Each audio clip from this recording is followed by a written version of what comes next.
Group D 2022 में electricity का पूछा गया बेहतरीन न्यूमेरिकल, और कितने बेहतरीन ढंग से मैं आपको इसको सॉल्व करके दिखाता हूं। सवाल लिखा है नाइट्रोन का एक तार AB है और इस AB को देखो AC, CD और DB यानी 3 भागों में डिवाइड कर दिया गया।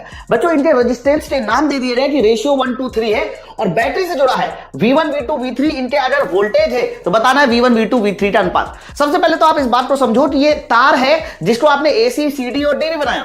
इसका मतलब ये तीनों के तीनों कनेक्शन हमारे सीरीज हो जाएंगे। अगर ये तीनों कनेक्शन मेरे भाई सीरीज में है तो आप सबको पता है कि सीरीज में धारा हमारी कैसी होती है, सेम।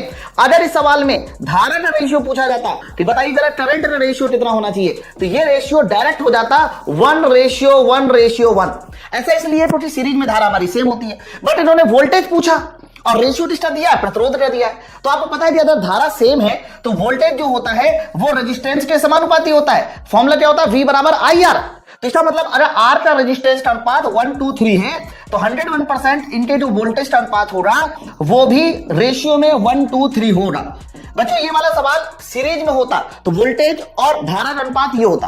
अब आप सब लोग मुझे कमेंट सेक्शन में ये बताइए कि अगर ये तीनों तार समांतर में होते, अगर ये तीनों तार समांतर में होते, ये आपको होमवर्क में आंसर बताना है। अगर ये तीनों तार समांतर में होते तो बताइए वोल्टेज का रेशियो क्या होता और धारा का रेशियो क्या होता। ये क्वेश्चन का आंसर कमेंट सेक्शन में जरूर बताएं।